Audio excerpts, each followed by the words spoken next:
안녕하십니까, 레피드입니다. 4월 11일 두산 에너빌리티 보도록 하겠습니다.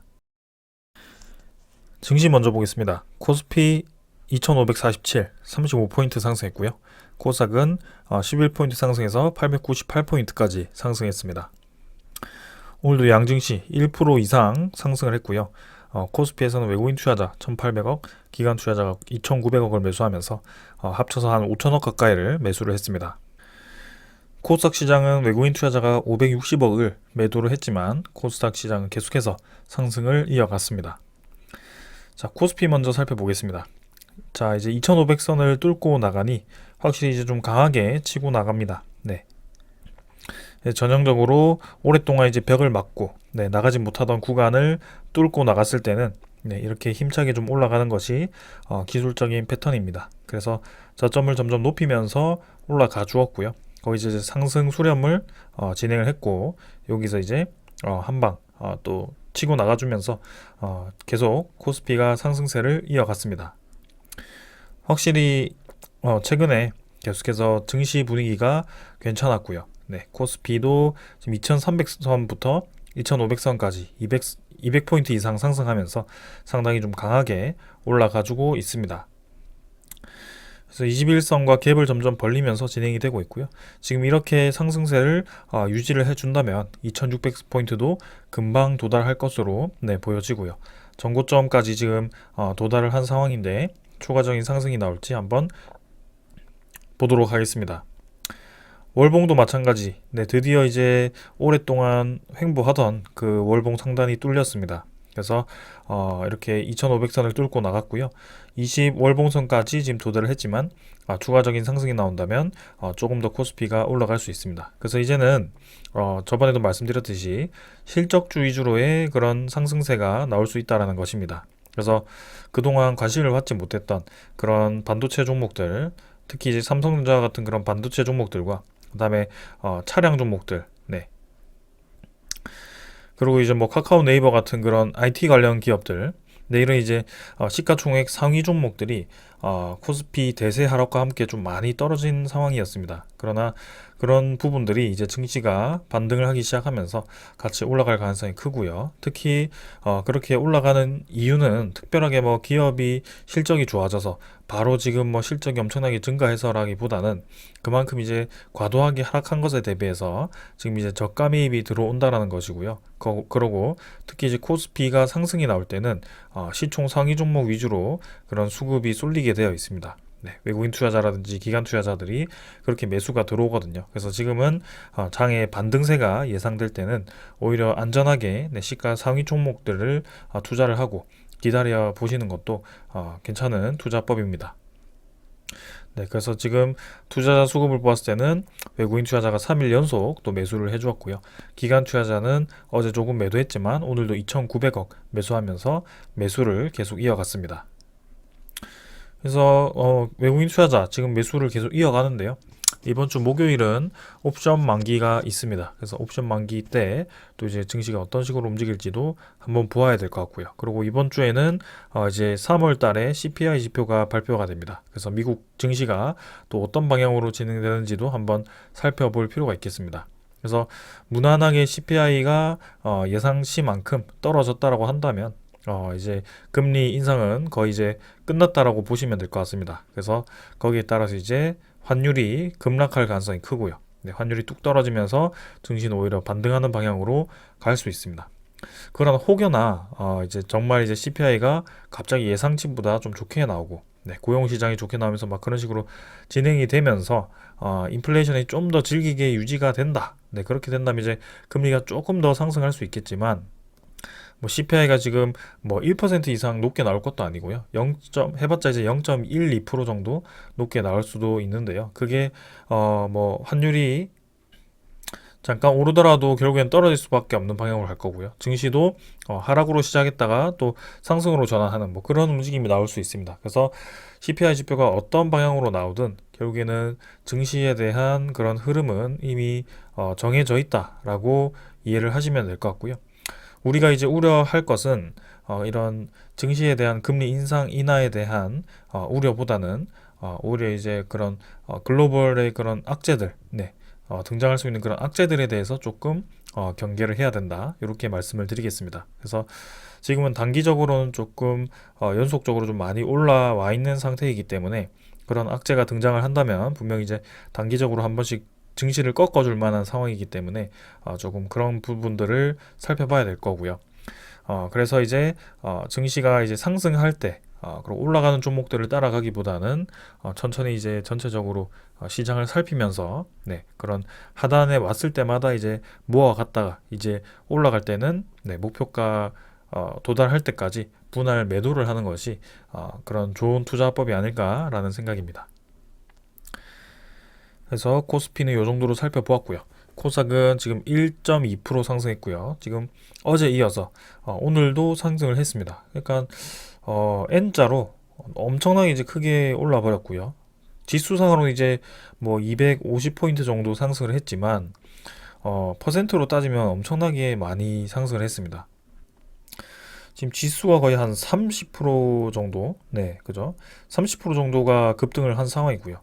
그만큼 이제 시가 상위 종목들이 코스닥의 시가 상위 종목들이 좀 많이 상승을 하면서 이런 급등세가 좀 나왔던 것 같습니다. 2차 전지 관련 종목들은 오늘도 좀 상승이 나왔고요. 옵션 만기까지 아무래도 급등을 좀 시킬 건가 봅니다. 네, 좀 과하게 수급이 몰려 있다라고 생각을 하는데 끝없이 지금 올리는 모습이고요. 오늘도 이제 그런 상승세가 유지가 되었지만 분명히 저는 그 끝은 분명히 급등한 뒤의 끝은 항상 그만큼의 하락도 있었다라는 것을 좀 말씀을 드리고 싶습니다. 그래서 계속 올라간다라고 해서 지금 올라갈까 이런 고민을 하시는 것은 정말 위험한 생각이고요.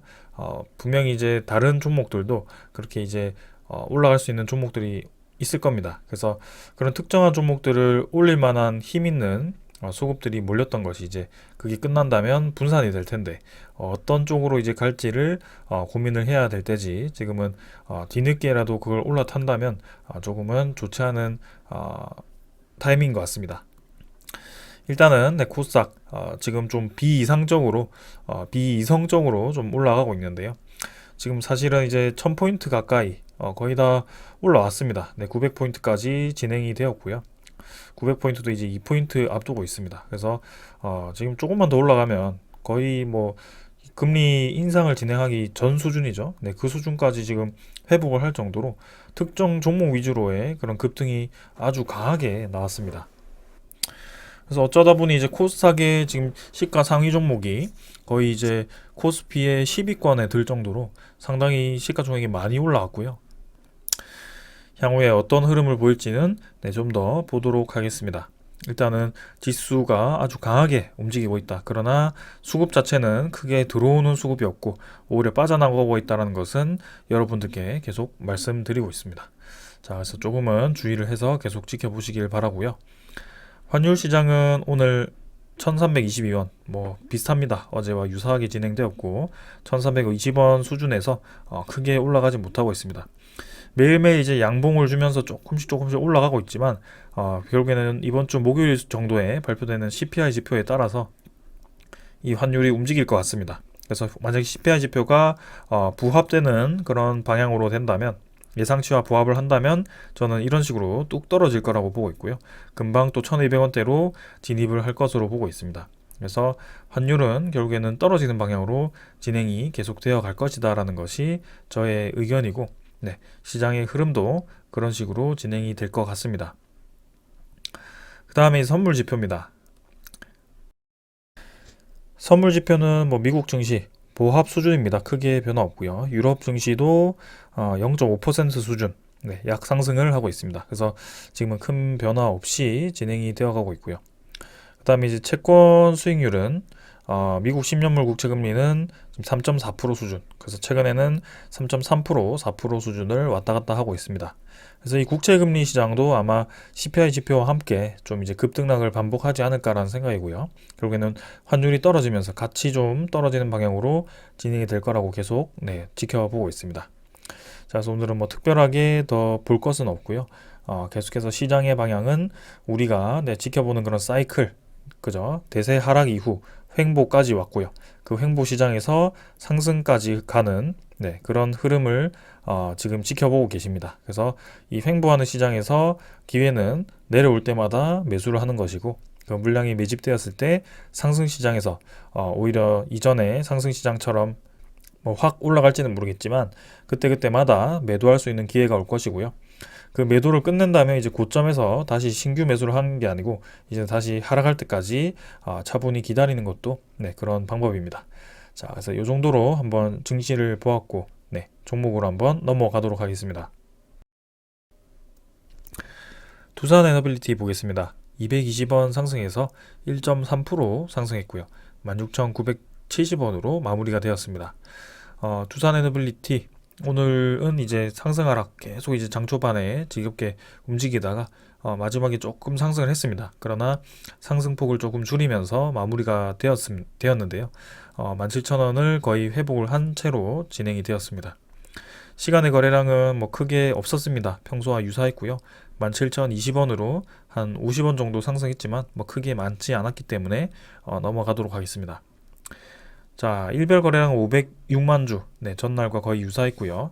뭐 최근에 큰 움직임 없습니다. 사실 상승 하락을 계속 반복을 하면서 16,000원대, 17,000원대를 왔다 갔다 하고 있는 모습이 계속 만들어지고 있습니다. 그래서 또 지난 옵션 만기 이후부터 지금까지 계속 주가가 오르락 내리락을 했는데요. 결국에는 단가는 그 수준입니다. 크게 이탈하지 않고 16,000원, 17,000원 수준에서 왔다 갔다 했습니다. 그래서 거래량이 여전히 없는 상태이고요. 거래량이 좀 더 힘이 실려야 되는데 아직까지는 그런 움직임이 나오고 있지 않습니다. 그러나 특정 가격 이하로 결국에는 내려가지 않는 상황이고요. 지금도 꼬리를 달고 반등을 시키고 오늘은 이제 양봉까지 만들면서 다시 한번 상승을 또 예고하는 듯한 움직임이 나왔습니다. 그래서 17,400원을 좀 시원하게 뚫고 나가서 다시 한번 이제 이 박스권 바깥으로 좀 숨통을 틔워줬으면 하는데요. 아직까지는 그런 움직임이 나오진 않고 있습니다. 그러나 조만간 이제 며칠 내로는 조금 한번 17,400원을 도전해보지 않을까라는 생각이고요. 기술적으로 보았을 때도 저점을 점점 높여가면서 진행을 하고 있기 때문에 이번에도 여기서 찍고 올라간다면 확실히 이제 상방 수렴을 하고 있다라고 볼 수 있을 것 같습니다. 그래서 조만간 이제 이 수렴의 끝단에 도달을 했을 때 이제 어떤 움직임이 보일까 그런 모습이 보여지고요. 여기서는 이제 또 목요일에 그런 옵션 만기라는 변수가 있습니다. 그래서 이전에도 뜬금없이 옵션 만기일에 두산에너빌리티가 급등을 했었는데요. 이번에 옵션 만기일은 어떤 움직임을 보일지도 한번 살펴보겠습니다. 이때는 이제 옵션 만기와 함께 MSCI 리밸런싱에 대한 이벤트도 좀 있었기 때문에 특정 이 투자자 위주로 좀 매수세가 이어졌었는데요. 특이한 것은 이번에도 외국인 투자자가 옵션 만기가 다가올수록 다시 한번 매수를 또 이어가고 있다는 것입니다. 그래서 옵션 만기가 끝나고 매도를 시작했다가 또 그 매도했던 물량을 그대로 또 매수를 하고 있는데요. 한번 이 내용에 대해서는 조금 이따가 자세하게 한번 살펴보도록 하겠습니다. 기술적으로 봤을 때 그냥 양운선 그런 끝단을 아슬아슬하게 태우면서 계속 진행을 하고 있고요. 결국에는 우리 눈에는 특별하게 주가가 많이 올라간 것 같지 않지만 지금 61선과 이 121선 이런 이평선들이 점점 높아지고 있다는 것은 평균 가격 자체, 그죠? 60일 동안의 평균 가격, 120일 동안의 평균 가격이 점점 높아진다는 것은 주가가 지금 특정 가격 이하로 이제는 내려가고 있지 않다라는 겁니다. 저는 그래서 충분히 지금도 의미 있는 횡보를 하고 있다, 의미 있는 수렴 구간을 만들어 가고 있다라고 생각을 하는데요.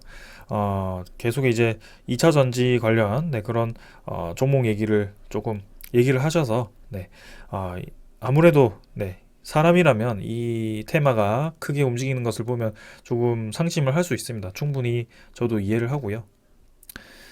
항상 이제 그런 수익률과 지금 내가 가지고 있는 종목 수익률을 비교할 수밖에 없습니다. 그게 정상인 거고요. 그러나 이때까지 왜 두산에너빌리티에 대해서 투자를 해왔고 이 종목에 대해서 왜 지켜봐 왔는지에 대해서 다시 한번 좀 생각을 해보시면 좋을 것 같습니다. 그래서 분명히 지금까지 잘 해오시다가도 그런 수익 나는 것을 보면 조금 이제 흔들릴 수 있거든요. 근데 결국에는 그 수익 나는 것에 본다라는 것은 또 이제 주가를 이제 집중적으로 본다라는 것입니다. 그래서 그런 주가에 집중적으로 봐서 우연히 뭐 두산 에너빌리티를 다 손절을 해서 나가서 2차 전지에 지금 우연히 잘 타가지고 우연히 수익을 얻었다라고 하더라도 그런 수익이 앞으로의 다음 제2의 2차 전지, 제3의 2차 전지를 찾을 확률은 저는 크지 않다라고 봅니다. 그리고 그 수익을 가지고 그렇게 빠르게 수익을 얻었을 때 지금과 같이 이렇게 느릿느릿 저점을 높이면서 움직이는 이 종목들은 더 이상 투자할 가치가 없어 보이고 투자할 시간도 없을 겁니다. 그러면 이제 계속 빠르게 움직이는 종목들을 집중해서 찾아볼 것이고요. 계속해서 그 생기는 여윳돈을 빠르게 굴리려고 할 겁니다. 왜냐하면 뭐 예를 들어 1억을 넣어서 뭐 일주일 만에 2억이 됐다고 합시다. 그럼 2억 굴려서 일주일 뒤엔 또 4억이 되고 또 일주일 뒤에는 8억이 되고 뭐 금방 이제 부자가 되죠. 근데 주식시장은 그렇게 호락호락하지가 않습니다.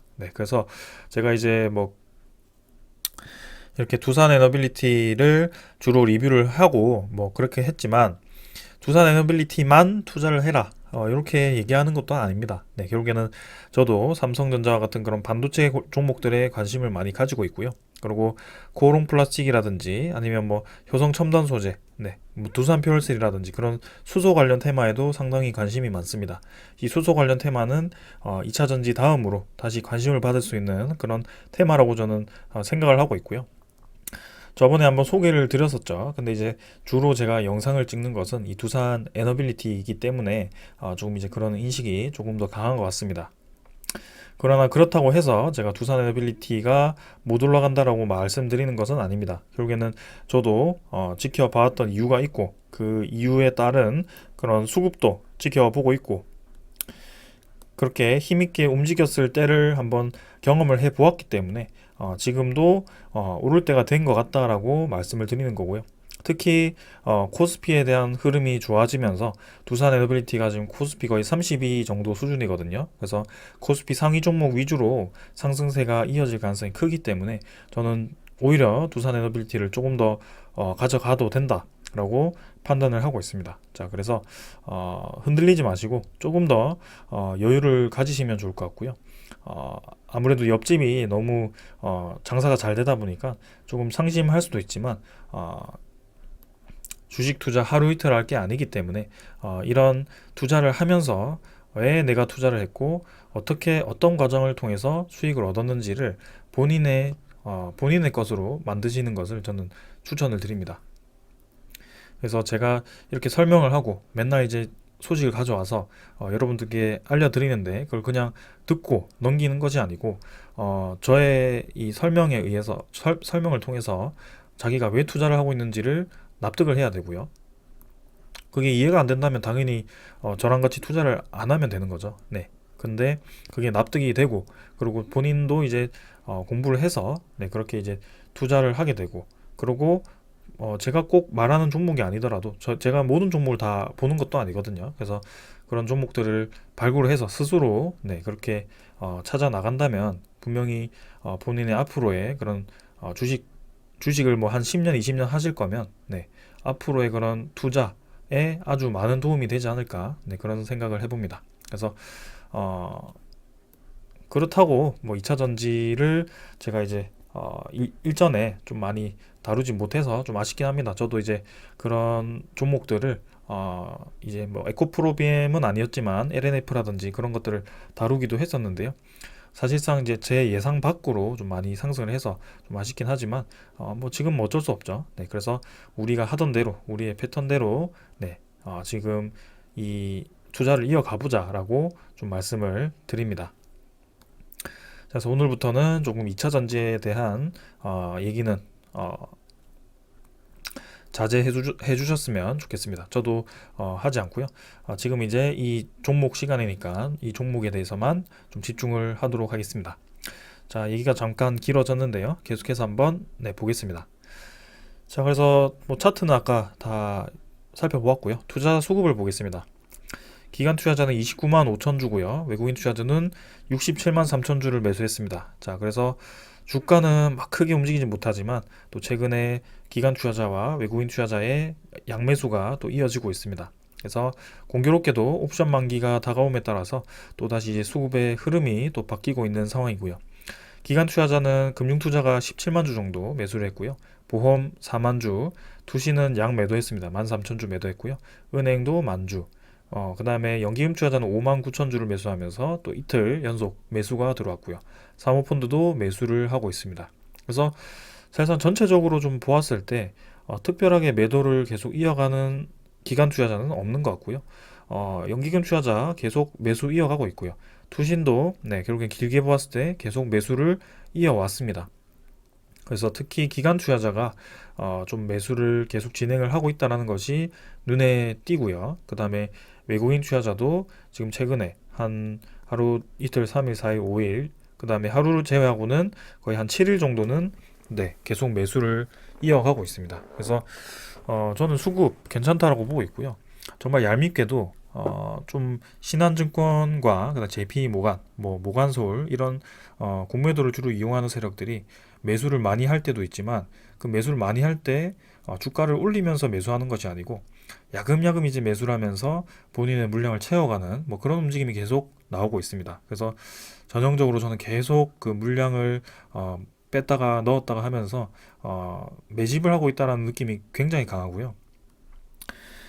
매집도 굉장히 오래 하죠. 그래서 이 구간이 시작된 것도 폴란드 원전에 대한 그런 소식과 함께 그때부터 이 지루한 움직임이 시작이 된 겁니다. 그 구간 동안, 그죠? 그 구간 동안 계속 매집을 하고 있는 두 세력이고요. 결국에는 전체적으로는 개인 투자자만 계속 빠져나가고 있습니다.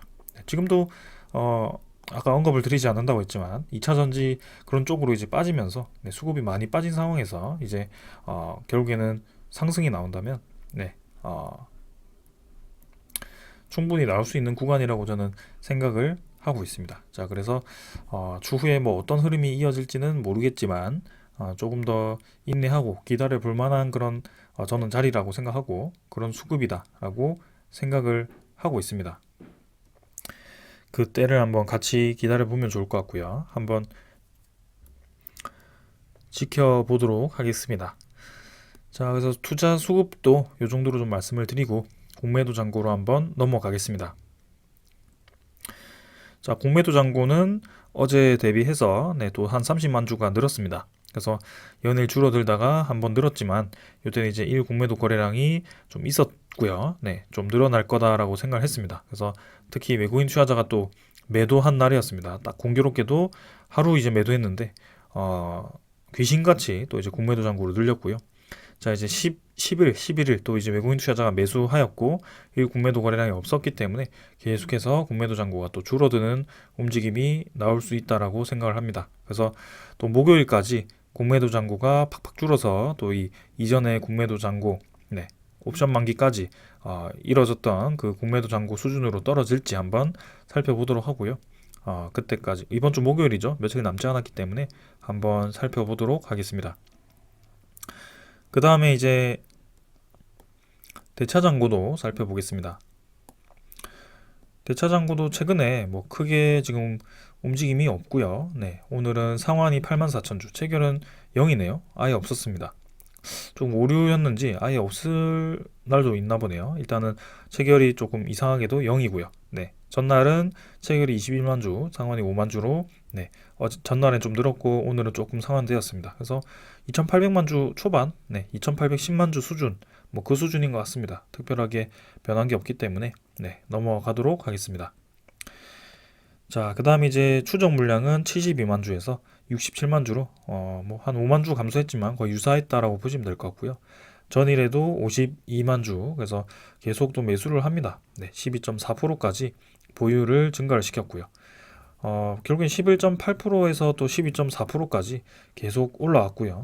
이전에 옵션 만기, 그죠? 전에 12.8%까지 올렸다가 이렇게 뚝 떨어뜨렸다가 다시 올리는 모습입니다. 거의 매도했던 것의 절반 이상을 또 매수를 한 상황이고요.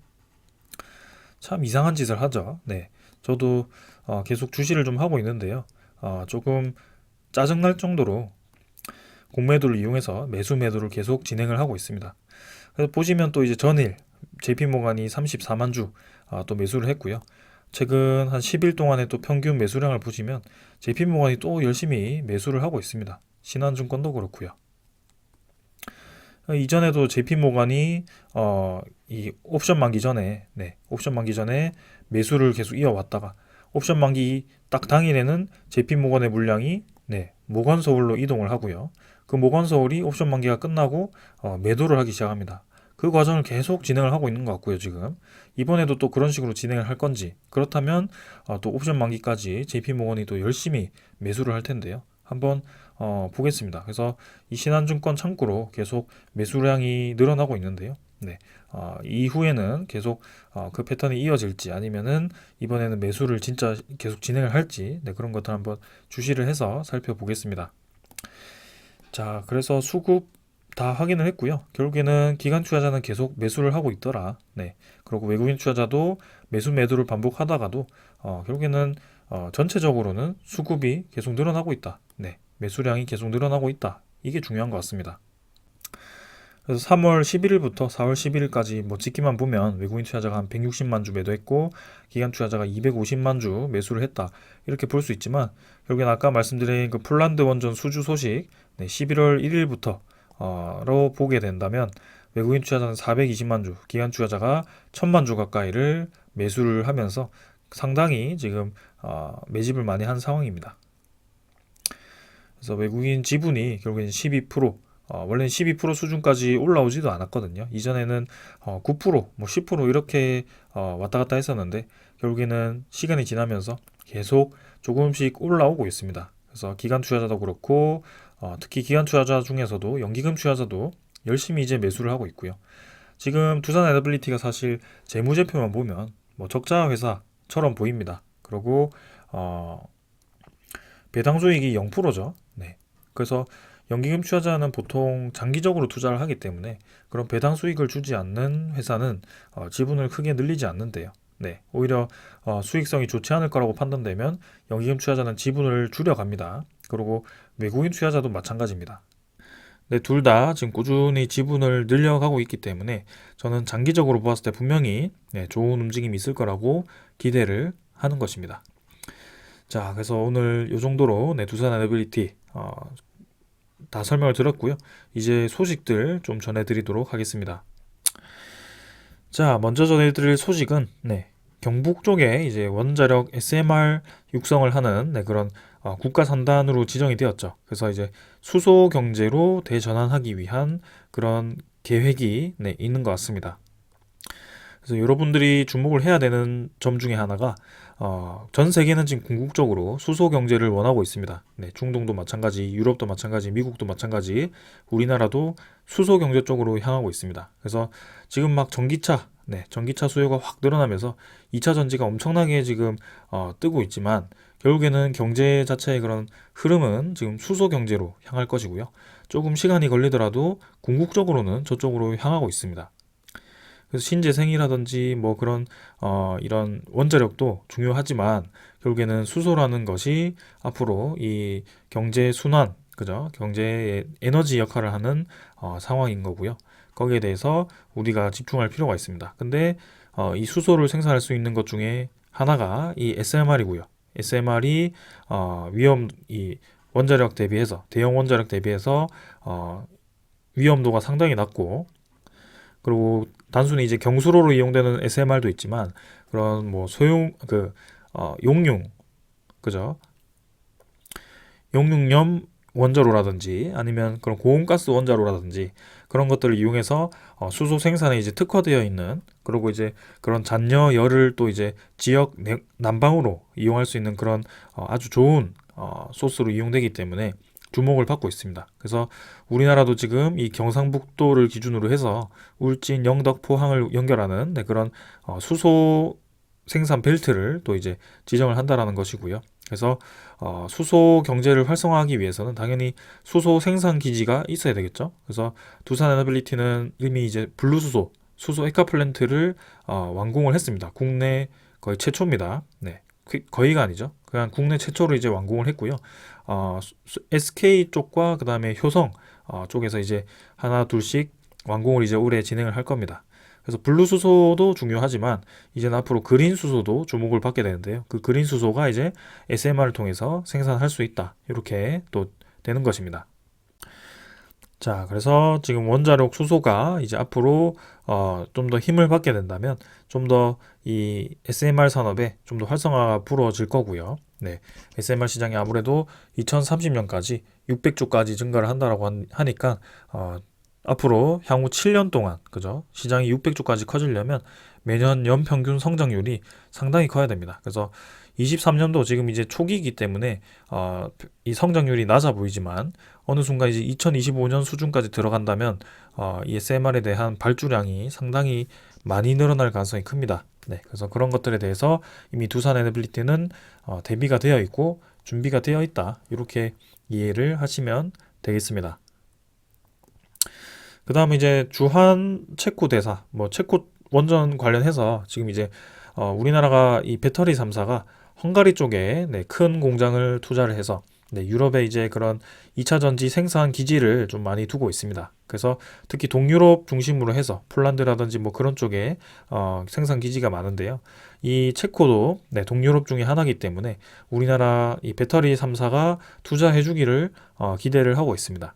그래서 그 배터리 투자가 지금 중요한 것이 아니고 그 배터리 투자를 통해서 이 체코 원전을 우리나라에 또 유리하게 이 진행할 수 있다. 원전과 배터리 공장의 맞교환 시나리오도 제기된다. 뭐 이런 흥미로운 얘기가 있어서 여러분들께 좀 알려드렸고요. 지금 최근에는 웨스팅하우스와 또 이제 우리나라의 그런 소송전, 네, 그래서 미국과 한국의 원전 협력이 그냥 뒤통수를 친 것이 아닌가 뭐 그런 얘기가 이제 나올 정도로 좀 이제 분위기가 많이 형성이 되어 있는데요. 분명히 우리나라 독자적으로도 지금 원전 기술력이 있고 그리고 우리나라 이 원전 기술력 이외에도 방산이라든지 뭐 저런 2차 전지라든지 반도체라든지 상당히 이제 이 국력이 좋은 제조업 중에서는 정말 이제 톱급으로 이렇게 치고 들어갈 수 있는 능력이 있기 때문에 이 원자력 하나만으로 세일즈하는 것보다도 패키지로 들어가는 방법이 있죠. 그래서 폴란드 같은 경우는 방산과 함께 들어가고 이렇게 또 체코 같은 경우는 2차 전지와 함께 들어갈 수 있는 그런 좋은 기회가 또 생긴 것입니다. 그래서 정말 이제 미국과 한국이 이제 그런 소송전만 좀 잘 해결을 한다면 좀 좋을 것 같습니다. 그래서 제가 4월 26일을 상당히 이제 많이 기대를 하고 있고요. 그 전에 소식이 나오면 더 좋고요. 네. 그 전에 소식이 나오지 않겠죠. 사실 그 대통령 간의 얘기 속에서 그런 극적인 타결이 좀 더 임팩트가 있기 때문에 아마 해결이 됐더라도 좀 더 늦게 발표가 되지 않을까라는 생각입니다. 자, 그 중에 이제 갑자기 제가 이런 기사를 봤는데요. 네. 유럽이 미국에 뭐 그런 얘기를 하면서 네, 프랑스가 최근에 이제 중국을 방문해서 협력을 하는 그런 과정이 좀 있었습니다. 그래서 이 정치적인 얘기는 제가 깊게 들어가기보다는 이제 이 내용을 말씀드린 이유는 최근에 이제 프랑스가 원래는 이제 EU의 의장국이죠. 네, EU를 대표하는 국가입니다.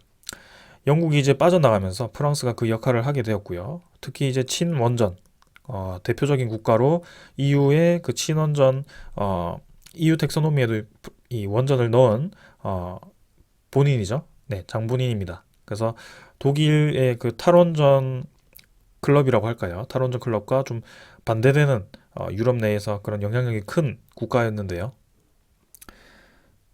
그 국가가 이제 중국 쪽에 이제 들어가서 이 원전 협력이라든지 아니면 뭐 그런 타 산업 협력이라든지 그런 것들을 긴밀하게 진행을 했다는 겁니다. 국빈급으로 방문을 해서 말이죠. 그래서 한국 같은 경우는 지금 이제 반대로 미국의 국빈급으로 방문을 하게 되고요. 지금 프랑스라든지 한국 그리고 미국이 사실 원전을 경쟁하고 있는 3파전이죠. 네, 제3국인데요. 거기서 미국과 중국이 대립을 하고 있는 또 구도가 있었단 말이죠. 그래서 결국에는 원전 관련해서 러시아와 중국을 견제하기 위해서 지금 미국이 우리나라를 바라보고 있는 상황에서 지금 우리나라의 대안이 될 수도 있던 그런 프랑스가 지금 중국으로 이제 들어가게 된다면 한국은 이제 미국에서 배제를 할 수가 없습니다. 그렇기 때문에 이번 4월 26일에 분명히 이제 좋은 소식이 있을 거라고 계속 말씀을 드리는 거고요. 그 과정에서 미국 웨스팅하우스가 이제는 그 소송을 취하하고 이제는 한수원과 그런 협력 관계를 할 것이다. 네, 그래서 웨스팅하우스 입장에서만 본다면, 네, 사실상 원천 기술을 가지고 있는 것 외에는 한수원에 앞서는 것은 사실 별로 없습니다. 그래서 이 원천 기술을 가지고 우리에게 그 푸시를 하지 않았다면 사실상 한수원이 원천 기술도 가지고 있고 그리고 제조력도 높기 때문에 앞으로 그런 원전 시장에서 장기적인 싸움을 했을 때 웨스팅하우스가 불리하다라고 판단을 했을 수도 있습니다. 그래서 주도권을 잡기 위해서 아마 그런 식으로 강수를 뒀던 것 같고요. 거기에 대해서 자 이제 웨스팅하우스가 수주한 것과 이제 한수원이 이제 지원을 들어가는 그런 것들, 그다음에 앞으로 추후 시장에서도 독자적인 경쟁한 다음에 네 그렇게 어, 웨스팅하우스와 한수원 둘 중에 하나가 수주를 하더라도 공동 참여를 하는 뭐 그런 방법으로 진행이 될 수도 있습니다. 그럼 이제 참여할 수 있는 시장이 무궁무진하기 때문에 상당히 네, 양국 그다음에 양 기업 입장에서도 윈윈 전략이 되지 않을까라는 생각입니다. 자, 그다음은 말씀드릴 것이 네, 원전 소식은 이 정도로 말씀드리고 이제 우리나라에도 해상풍력 단지에 대해서 얘기가 나오기 시작했습니다. 그래서 전라남도의 해남군과 대한조선과 그다음에 화원산단의 이제 배후 단지를 이제 배후 단지로 네, 해상풍력 배후 단지가 조성이 된다라는 것이고요. 그래서 2025년에 배후 단지를 조성해서 이제 정부가 이제 2030년까지 연 1.9기가와트 풍력 보급 목표를 발표했기 때문에 그거를 채우기 위해서 본격적인 해상 풍력 시장 확대를 진행할 것이다라는 평가가 나왔습니다. 그래서 어, 터빈이라든지 타워, 하부 구조 등 다수의 해상 풍력 연관 기업도 최근 추세에 발맞춰서 사업 확장을 검토를 하고 있고, 네, 두산 에너빌리티 입장에서도 지금 8메가와트급 터빈을 이미 개발을 완료하고 실증도 거의 완료를 한 상황이죠. 그래서 추후에 그런 단지가 형성될 때 8메가와트급을 공급을 할 수 있을 것으로 기대가 되고요. 그리고 해외 그런 터빈 기업, 지멘스 가메사와도 이제 협력을 진행하면서 국내 해상 풍력 시장을 확대해 나갈 것으로 또 기대가 됩니다. 그리고 더 나가서 이제 베트남, 네, 그쪽으로도 해상 풍력 시장으로도 진출할 수 있는 발판을 마련을 할 거고요. 자, 그래서 최근에 뭐 해상 풍력 관련해서 국산 부품의 보조금 폐지가 나와서 우리나라에 또 해외 그런 기업들이 투자를 처리할 수 있다 뭐 그런 우려가 나왔지만 지금 이제 이중 혜택을 해소하기 위한 조치다라는 이렇게 해명을 한 것 같습니다. 자, 그래서 점수를 받는 차원에서 네, 그런 것들이 이중으로 수혜를 받던 그런 케이스가 있었기 때문에 이렇게 이제 폐지를 한 것으로 보여지고요. 좀 더 공정하게 하기 위해서 진행을 한 것 같습니다. 그래서 특별하게 뭐 해상풍력 시장의 확대에 위해가 되거나 뭐 치명적인 타격이 있거나 뭐 그런 것 같진 않고요. 앞으로 두산 에너빌리티가 이 해상풍력 시장에 또 뛰어들어서 기자재 공급을 원활하게 진행을 한다면 지금은 상반기에는 해상풍력 수주 하나도 없이 4조 이상을 이미 달성을 했기 때문에 추후에 그 달성하는 거에 따라서 또 이제 올해 목표를 또 쉽게 달성할 수도 있다. 뭐 그런 생각을 또 하고 있습니다. 그리고 시장에 안정적으로 진입을 했을 때 2030년까지 의무 보급량이 있기 때문에 이제 안정적인 수입원이라고 할까요? 수주량이 정해지는 것이고요. 어, 두산 에너빌리티 사업 특성상 특정 시기에 이제 수주를 왕창 몰아서 하고 특정 시기에는 뭐 그런 플랜트 발주가 없으면 또 이제 일감이 없는 뭐 그런 위험도가 좀 있었지만 이제는 기자재 사업으로 변모를 하면서 이런 또 해상 풍력이라든지 뭐 그런 또 SMR 시장이라든지 그런 점점 이제 시간이 지날수록 매년 발주량이 꾸준히 나올 수 있는 사업에 지금 몸을 담았기 때문에 저는 두산 에너빌리티가 이전에 그런 건설 뭐 그런 플랜트 대형 플랜트 위주로의 그런 사업과는 완전히 달라졌다라고 생각을 합니다. 그래서 꾸준히 수익을 낼 수 있고 수익률도 개선이 될 수 있는 그런 지금 체질을 만들었다고 생각하기 때문에 앞으로 지속적인 성장이 가능할 거라고 판단을 했습니다. 자, 그래서 꾸준히 지금도 지켜보면 좋을 것 같고요. 분명히 우리가 기다려온 만큼 보답을 해줄 수 있는 상황이 만들어질 것이다라고 보고 있습니다. 자, 그래서 오늘은 이 정도로 좀 말씀드리고 넘어가도록 하고요. 이번 주 옵션 만기일과 이제 CPI 지표, 그런 것들 중요한 이벤트 한번 기다리면서 보도록 하겠습니다. 자, 오늘 여기까지 하고 마무리하겠습니다. 감사합니다.